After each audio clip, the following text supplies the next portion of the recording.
The morning was still dark as Marcy stirred in her small bed, the pale light of the moon casting a soft glow on the room. She stretched her arms and legs, feeling restless and anxious. It was hard to shake the feeling that this was a mistake, that the journey to the machine would be filled with danger and risk. She sat up and looked out the window, watching the stars twinkle in the black sky. Her mind was filled with questions about the machine, her father's sudden change of heart, and her mother's departure. Marcy couldn't help but feel conflicted. On one hand, she longed for adventure and meaning like her mother did, but on the other, the thought of leaving everything she knew behind filled her with dread. Marcy gazed around her small room. The walls were adorned with fading floral wallpaper, and the furniture was minimal, consisting of a bed, a small dresser, and a chair.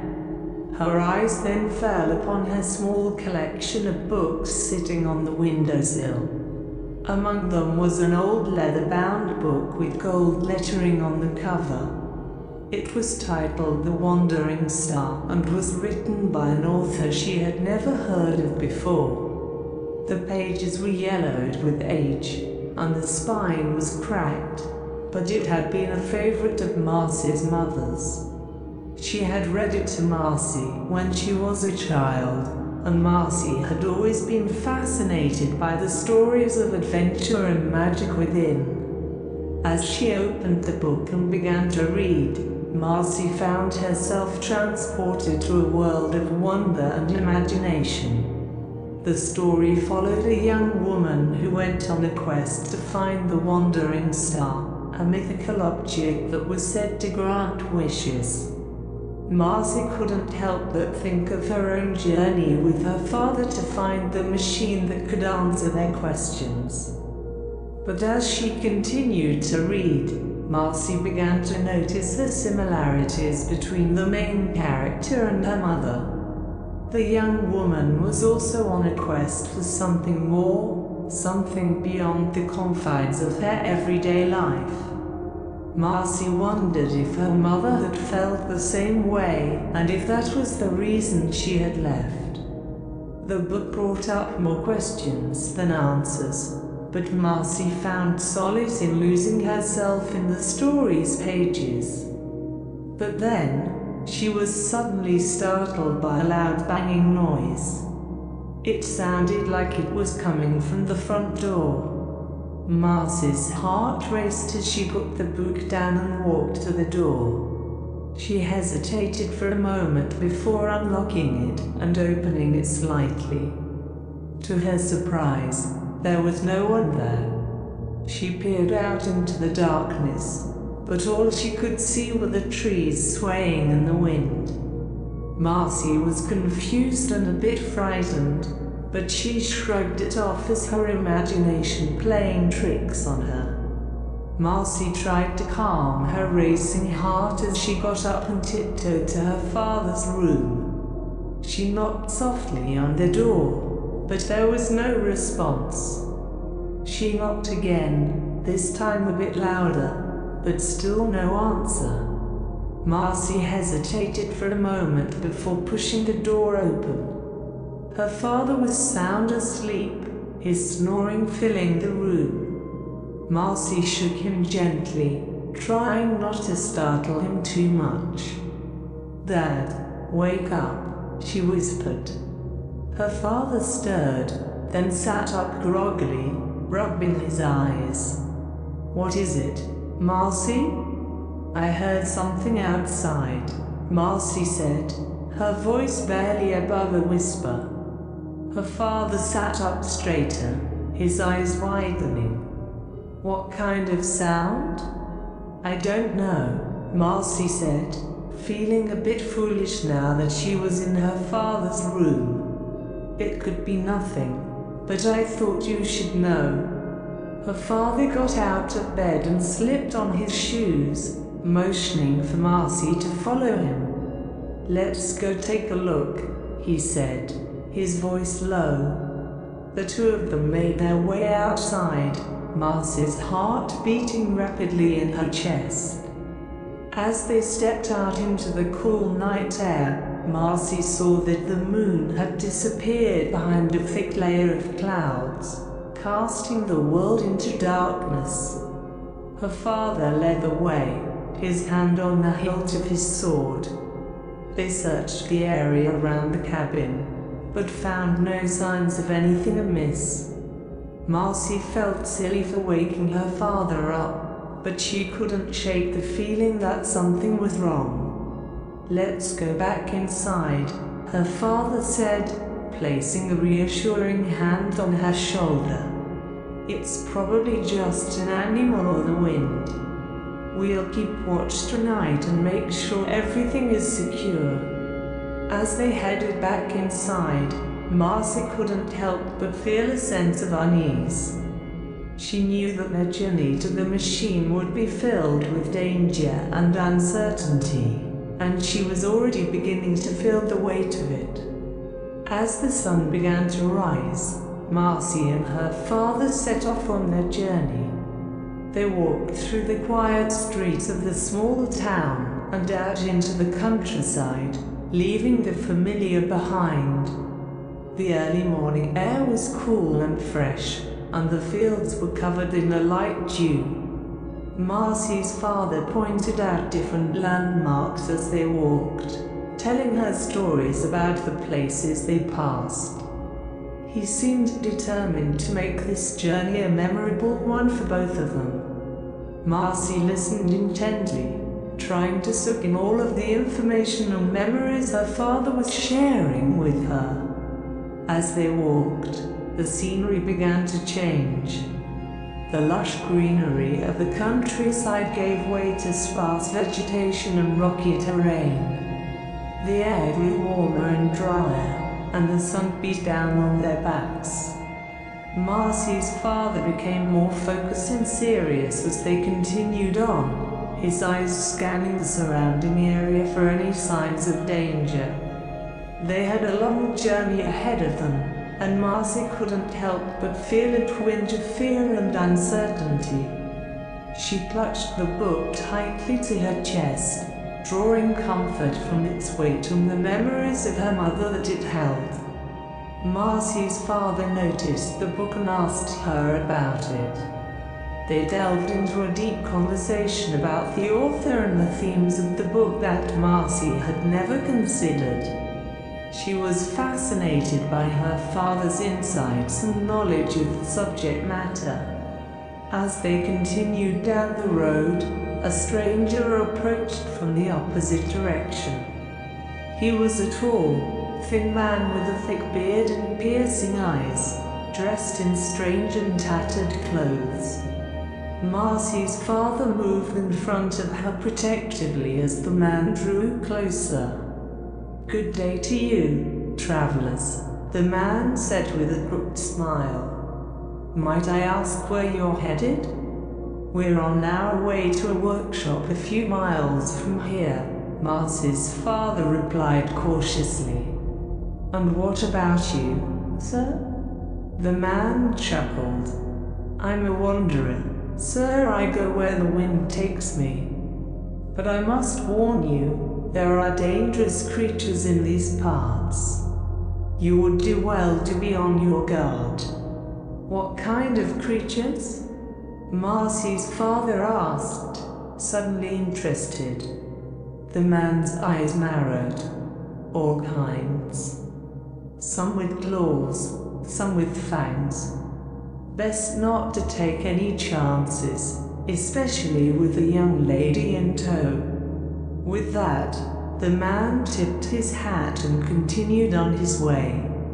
Marcy and her father watched him go, both feeling uneasy about the encounter.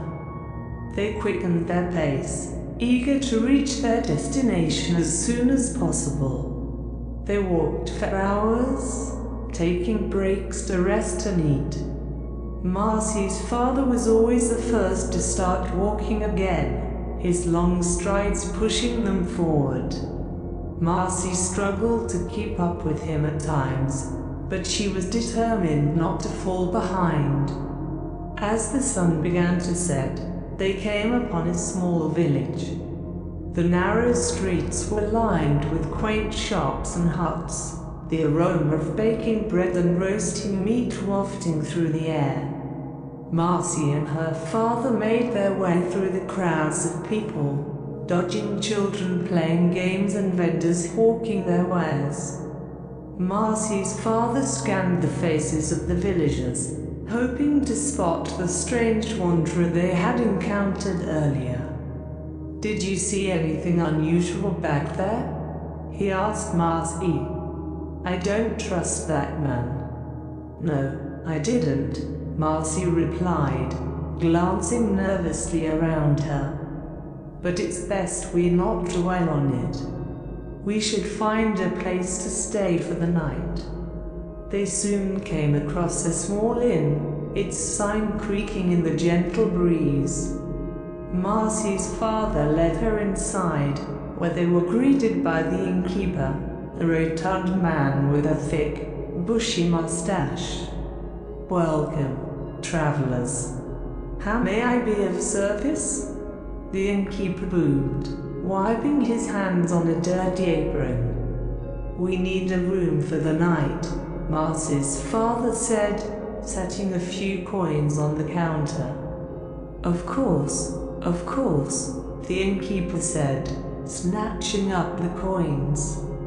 "Right this way." He led them up a creaky flight of stairs and down a dimly lit corridor to a small room with 2 narrow beds and a single window. The room was sparsely furnished, but clean and tidy. "I hope this will suffice," the innkeeper said, grinning widely. "And if you need anything else, just let me know." That evening, Marcy's father sat down with her and told her more about the machine. He spoke about the kinds of questions people asked it and the kinds of answers that were given. He also spoke about the dangers that lurked within the machine, about how it could become addictive and how it could consume a person's life. As they spoke, a man who had been sitting at a nearby table listening in on the conversation leaned in and joined the discussion. He introduced himself as Oliver, a traveling philosopher who had spent many years pondering the mysteries of life. Oliver shared his own thoughts about the machine, expressing a view that Marcy and her father had never considered. He spoke about how the machine was not just a tool, but a mirror of the human mind, reflecting the thoughts and desires of those who used it. The conversation deepened, and as the night wore on, Marcy and her father found themselves opening up to Oliver in ways they never expected.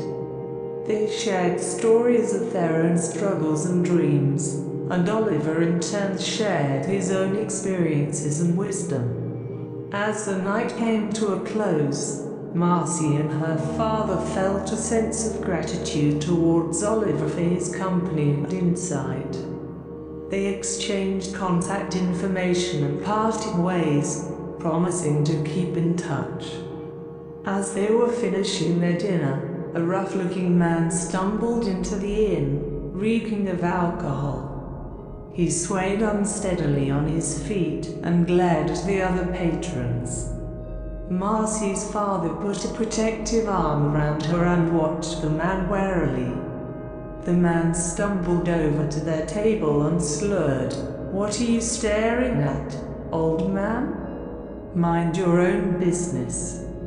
Marcy's father tried to defuse the situation. "We don't want any trouble. Just let us finish our meal in peace." But the man wasn't having it. He grabbed a plate of food off the table and threw it at Marcy's father. "I said mind your own business, you old fool." Marcy's father pushed Marcy behind him and stood up, ready to defend himself. The other patrons in the inn had fallen silent, watching the scene unfold. Just then, Oliver stepped forward. "Rick, is that any way to behave? You're making a scene." The man named Rick grumbled, but he seemed to sober up a little at the sight of Oliver. "I wasn't doing anything, just having a little fun," he said, before shuffling off to the bar. Marcy's father looked at Oliver with a mix of surprise and suspicion. "Do you know that man?" Oliver took a deep breath before answering. "I used to know him, a long time ago. He's not a good person." There was a strange tension in the air, and Marcy could tell that there was more to their history than Oliver was letting on. She looked at her father, who seemed to sense it too, but didn't say anything more on the matter. The rest of the night passed without incident, but Marcy couldn't shake the feeling that there were secrets lurking beneath the surface of the inn. As they made their way back to their room, Marcy's father turned to her with a smile. "Well, that was unexpected, wasn't it? Who would have thought that a chance encounter in a small village inn would lead to such a profound exchange of ideas?" Marcy smiled back, feeling grateful for the experience. "It just goes to show, you never know who you might meet or what you might learn." As she lay in bed that night, Marcy thought back on the events of the day. She realized that being out of her comfortable home and exploring the world was both exhilarating and frightening. For years, she had been content with her quiet life, but now that she had stepped outside of her comfort zone, she was starting to see the world in a different way. As she lay in bed that night, Marcy couldn't shake off the memory of Rick's menacing presence in the inn. She wondered what kind of person he was and what his connection was to Oliver. The encounter had left her feeling uneasy, but she also felt grateful for the company of her father and Oliver. For the first time in a long while, she felt like she was on an adventure, and despite the dangers that lay ahead, she was excited to see where it would take her. With those thoughts in mind, she closed her eyes and drifted off to sleep.